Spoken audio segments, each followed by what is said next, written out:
Hello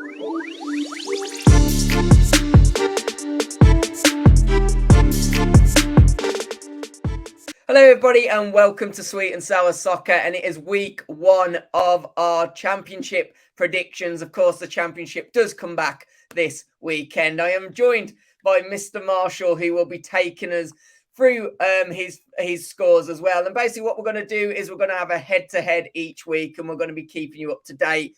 There's going to be 1 point for any correct result and 3 points for any correct score. We're going to keep it going each week, keeping you up to date with how we're doing, which means you get to see our faces once a week as well. And if this does sound like your kind of thing, as always, please do hit that like button and do subscribe to the channel as well.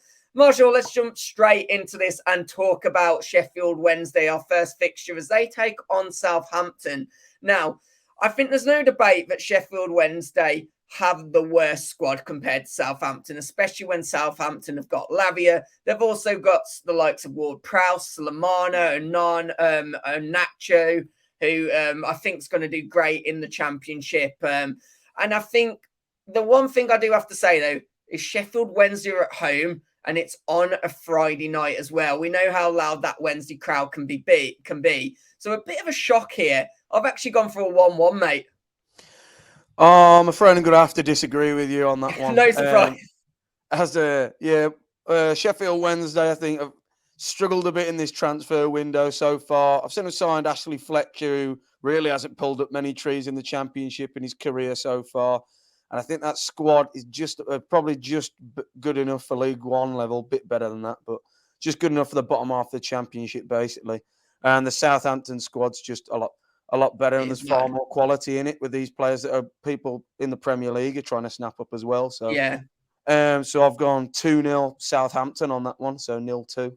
Interesting. Moving on, we've got Norwich versus Hull. I think it's a bit interesting because it's a Norwich side that we haven't been as familiar seeing over the past few seasons, where they've been having like a huge German contingent and players from across the European leagues, and they've started signing like more strange and more homegrown sort of players that, to be honest, to me look sort of more finished, which could see them slide down the table. But against the Hull side, who a lot of people are saying are winning the transfer window for the championship so far since being taken over by the Turks. But yeah, it seems exciting times to be a Hull fan, to be honest. But for this one, I'm going to say Norwich 1, Hull 1. How do you think they're going to get on? I've not agreed with your score, but I will agree with you that Hull have actually had a really good transfer window. I don't think they've had the best. I would give it to one team above them, which we'll obviously cover later. But I think they've made some really good, smart signings. I think they might do well. I think it'll take a bit of time for them to gel. Norwich, I agree with you. I think they'll be wanting better than last season. I don't think they're maybe going to get it, but I have got them winning this, especially being at home. And I've actually gone 2-1 for Norwich. Let's move on to Plymouth, who take on Huddersfield. And I think two teams that could potentially struggle in the championship this season. One thing I would say since doing my championship predictions is Plymouth have gone on to make some further signings. I think they're starting to bring in a strong contingency of players that have been there, done it before, have done the championship. Huddersfield, for me, I've already spoke about Neil Warnock. I thought he did absolutely great for them, but that's where the business should have ended. I'd compare it to like Palace in the Premier League, for example. Did great to keep them up, but that's where it should have ended for him. And I do think Huddersfield are going to struggle, and I don't think it's going to be easy for them. Let's not forget it's a massive travel down from Huddersfield down to Plymouth. A lot of clubs are going to have to experience that this year, and Plymouth, really good home fan base as well. And for that reason, I've actually gone Plymouth start off their season with a victory, 1-0 over Huddersfield. And who knows, that could be massive come the end of the season in terms of relegation battle. Once again, Scott, I'm going to have to disagree with you, pal. Right. I do get what you're saying, that Plymouth will surprise quite a lot of teams in terms of being at home, because it's a hell of a long way to travel for the teams. I agree with you on that bit. However, Huddersfield, I think neither of these two teams are going to be knocking on that top half door. I think they're both going to struggle slightly this season. Maybe not both go down, but I think they will be there or thereabouts down there. However, Warnock knows his way around Devon and Cornwall sides, and Huddersfield have actually spent their pre-season down there this season. So Maybe it was a journey that they're used Mind to games. making and getting results down there. Is the honeymoon period over for Neil Warnock and Huddersfield after last season? That's what you've got to ask yourself. But I think Warnock knows how to get a result down in this west side of the country. And I've gone for 2-1 to Huddersfield. Interesting. So, moving swiftly on. The next game would be Bristol City at home against Preston North End. And I have gone for 1-0 Preston North End. So the away team winning 1-0. Okay. I think, again, similar to what I was just saying, both of these teams are going to be bottom half contenders, I think, for me personally. Don't know if you agree on that. But Preston, one of those sides that they're very comfortable in the Championship. They have this sort of week each season or sort of month each season where they knock on that playoff door and then everyone thinks, oh, yeah, let's do it. And then they struggle to score goals. They don't concede many. Yeah. Quite similar to Wolves in the Premier League. Because of these reasons of struggling to score goals and conceding so many not conceding that many, it's sort of 0-0, 1-0, 0-0, 1-0, and they find themselves in that bit of a rut. Bristol City, who knows if the star boy Alex Scott's going to still be there at the start of the season? Still relying heavily on players like Andy Vyman and alike. So, however, I've gone for Bristol City 0, Preston 1. What have you gone for? Interesting with this one because you spoke about Preston. They don't concede many. They don't score many. Alex Scott's going to obviously be a big factor if he does stay for Bristol City. But I have said that 25 to 30 million could bring in a lot for the club, especially if they did go on to spend it. And it could really give them, as you say, not have to rely on the likes of Vyman, etc. But in this game in particular, I've actually gone for a score draw, 1-1 for me. Let's move on to speak about Middlesbrough taking on Millwall now. This is one of those games for me. There'll be a lot of eyes on Middlesbrough. People are saying if there's going to be any team that can challenge the big three that have come down from the Premier League and all their resources, it is going to be Middlesbrough. Obviously, they did well last season. And for me, I think this is one of these. I think if Millwall were at home, I probably wouldn't have picked the result that I would have, because we know that Millwall are very good at home, but they need, if they're going to get into the playoffs, they keep on missing out. Millwall need to improve on their away form. But sadly for Millwall fans, I don't think they do it to start the season. And I've actually gone for, I think it'll be a close game, but I have gone for 2-0 to Middlesbrough.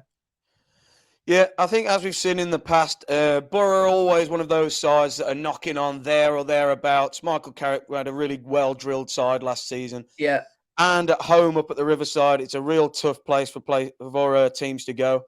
They don't concede many up there, and they have absolutely tore teams apart up there, especially last season.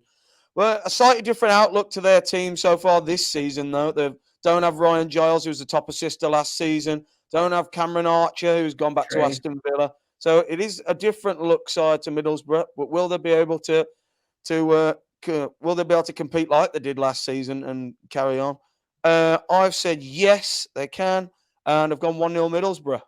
Yeah, can't argue too much. We finally agreed on a result, by the way. Well, first one, quite rare, but we'll see if there's any more to come. Which moves me swiftly on to our next game, which is Stoke against Rotherham. Two teams that Rotherham probably overachieved by staying in the league, which usually everybody always says. Rotherham being the yo-yo club, they're more or less dead and buried and set to go down, but they surprised a few teams and surprised us fans as well, fans of the Championship football, by staying in the league. And they're just wondering whether they can do that again next year and build on what they did last season. Stoke have had an interesting window, signing people like Ben Pearson. So I think Stoke at home as well are quite good and a tough team to beat. So just because of that, I've got Rotherham to finish fairly low in my league table prediction as well. I've gone Stoke 2, Rotherham 1. How do you think it'll go on? It's another result we're agreeing on, but we're not agreeing on the score. I did say I think there's one team that have had a better window than Hull, and that is Stoke for me. Chiquinho brought in on loan. Obviously, we know a lot about him. Hoover brought in. Also, they've got Wesley from Aston Villa. I think that's a really good signing for the Championship. And I feel Stoke might finally be able to deliver and give the fans what they've been expecting and maybe deserve for quite some time. I think Stoke are going to be up there. They're going to challenge. I think they'll do Rotherham quite easily, especially at home. 3-0 to Stoke. Let's move on to another game that I'm really excited for. Swansea, who take on Birmingham. And I saw some rumour that Joel Perot may actually be staying at Swansea now, especially as Obafemi's already left and they're not under some much pressure to sell. If they can keep him, that will be a huge one. You know, we know what he brings. He's a really good striker. But Birmingham, another team that will have some high hopes about the season. The takeover finally done. They're starting to invest. It's going to be interesting to see how much more they invest over the course of the transfer window as well. I think it's going to be a really close, competitive game, and I think there's going to be goals. I've actually gone for a 2-2 draw in this one. I think it's going to be an exciting one in, obviously, Wales. Funny you should say that, because I also have gone for a score draw, but a slightly different one to your one. I've gone for Swansea 1, Birmingham 1. Yeah, I do agree on some of the points you made there. The Swansea team has slightly changed just because of the Obafemi leaving, Luke Cundle going back off loan, Ryan Manning moving on. These are all quite key players in that Swansea side, and they've also changed manager as well. They've got the old Barnsley manager Michael Duff in. So it's how he'll cope with that new Swansea team in a league that he's pretty new to. So yeah, we've gone for 1-1, and that's because as well Birmingham, since having the ownership change, I've had a new lease of life, really. From the Birmingham fans I've spoke to, they're all happy, and their moods have completely changed.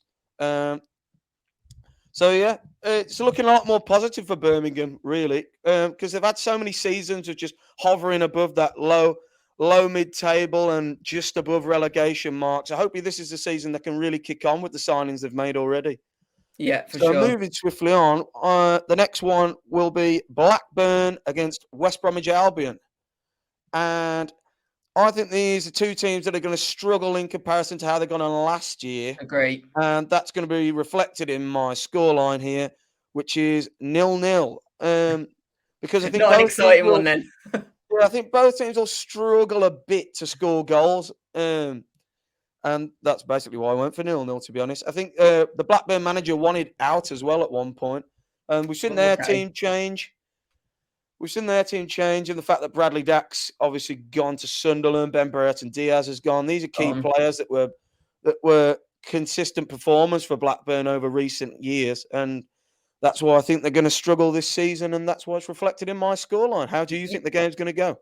Yeah, I think it's going to be an interesting one. As you say, Blackburn have definitely lost the goals. And I'm sorry, Blackburn fans, I do have to say, I feel that if your time was going to happen to get that back to the promised land, it was across the last 2 seasons, really, if anything. West Brom, obviously, financial troubles themselves, but and they've actually had a really bad pre-season. But despite that, I've actually weirdly gave it to West Brom. I've actually gone 1-0 to Albion. Which I suppose as a Wolves fan as well is, Albion fans should be quite happy with that one. Let's move on to speak about Watford, obviously taking on QPR now. With Watford, it's an interesting one because João Pedro has obviously gone. I think he's going to smash it at Brighton, but you do wonder, what does that now mean for Watford? It's 2 clubs for me, which I think another 2 clubs that will be wanting to improve on the previous season. QPR didn't really feel they had the squad to be where they were last season, but they found themselves there, and I must be honest, I don't know how much to expect them to improve this season. I see a lot of people still backing QPR to go down. I think it's going to be interesting. Obviously, 2 London clubs as well, and I've actually gone for Watford to get the win, 2-1 in this fixture. Yeah, I've agreed with you on the result, but maybe not the scoreline. I've got Watford 2, QPR 0. I think both of these teams this season may see a slight decline in what we saw last season.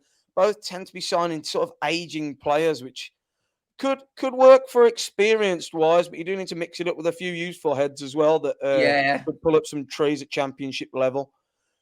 Because we saw Watford sign the likes of have they replaced Tom Ince? I mean, they're signing Tom Ince and replacing João Pedro.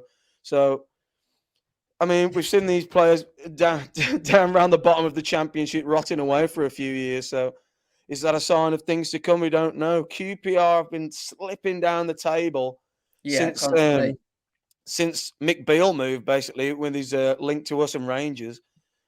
So, ever since that, they've signed Gareth Ainsworth. And as much of a likeable character is and how he wants QPR to do well, it's struggling to work in his favour at the moment. I think pre-season wise, I think got beat 5-0 by Oxford the other day. So Not a it's great not sign. looking too rosy for them. So Maybe I that's should why I've change gone with my the scoreline. scoreline too late. That's why I've gone with the scoreline that I have. And that's why we're going to move on. So the next one I've gone for is the newly relegated Leicester City against Coventry City. And I've gone 1-0 Leicester for that one. I think this has the potential to be an absolute cracker, this game. It's a derby game, isn't it? Yeah, well, yeah, I suppose In a so. kind of way. Yeah, I suppose so, yeah. Well, both Midlands clubs, aren't they? So, yeah, Leicester have gone 1-0. They've made some very, very smart signings for championship level. And Coventry, obviously, a gutting way to miss out on going up on the penalties. Will they be the same as they were last season? It's a long old season to keep up what they did last season and emulate that again and again and again. So I think they're going to struggle against the team of Leicester's quality. If Coventry were up against a different side, I'd maybe say otherwise. But it's the fact they're up against Leicester, who's going to be an absolute championship powerhouse this season. And I don't know many people backing them not to be in the top 2, let alone top 6. So that's why I've gone for 1-0 Leicester. Yeah, I What think have you gone for? it's going to be a really good game. This, I think, a derby game. And I always don't know with this. I see some jokes on Twitter saying Coventry Classic more as a derby than Leicester do, but regardless of that, I think there's going to be a bit of bite to it. I think there's going to be it's going to be a tasty one. And like you said, Leicester's squad is just absolutely ridiculous to be in the Championship. Still got Ian Nacho, Daka, Vardy. And that's just their forward line. Coventry obviously did just miss out. The question is, will they have it in them to go again? Really interesting stat I saw was that Leicester have the highest wage bill. Coventry the second lowest in the league. That was really interesting when I saw that. Despite that, just shows how well Coventry did to compete last season. I've actually got Leicester winning it. I have gone for a really, really competitive derby field game to it, though. I've actually gone for 3-2 to Coventry. Next, we speak about Leeds, who take on Cardiff. And Leeds have finally got their takeover done, which by the end of transfer window might have Leeds feeling a little bit more positive. They've oddly sent out a lot of their better stars actually out on loan rather than directly selling them, which is quite strange. But at the same time, lot of money off the wage bill. Cardiff, obviously, they've made their big signing of Aaron Ramsey. Despite that, though, I do think Leeds are going to get off to a good start, and I've actually gone Leeds 2, Cardiff 0. Yeah, I've gone pretty similar to what you've said. I've also gone for a Leeds win. Leeds 2, Cardiff 1. We've agreed more towards the end. Yeah, it certainly looked that way. Maybe that's just the way the fixtures were set out, or maybe that'll be, of course, to be a pattern every week. We don't know yet. No. But I've gone for Leeds 2, Cardiff 1. Yeah, we've seen that Leeds have shifted a few players around in and out. It's not going to be the same sort of Leeds team that we saw in the Premier League, maybe a completely different one, to be honest. With all the American contingent that Leeds have going for them. However, Cardiff is a weird one. It's been a club that's been in decline. It's one of the only clubs that keep finishing consistently lower and lower every season. And it was looking like it was going to carry on until the recent weeks where we saw the signings of people like Carlin Grant. And he's going to be linking up with Callum Robinson. And those two together have been seen to be a great partnership. So if they can emulate that back to how they used to be, it could turn things good for Cardiff this season. And with the introduction of Aaron Ramsey, is he going to be the same as what we've seen in the past? That's a question. Would he have checked down to championship level if he knows he's not good enough? Probably not. But I think he's certainly going to be a game to keep your eye on. However, yeah, as it reflected in the scoreline, I do think Leeds will come out just the better at 2-1, being the 1-goal margin. And moving on to our final game, it is one of the games of the weekend for me, Sunderland against Ipswich. Agree.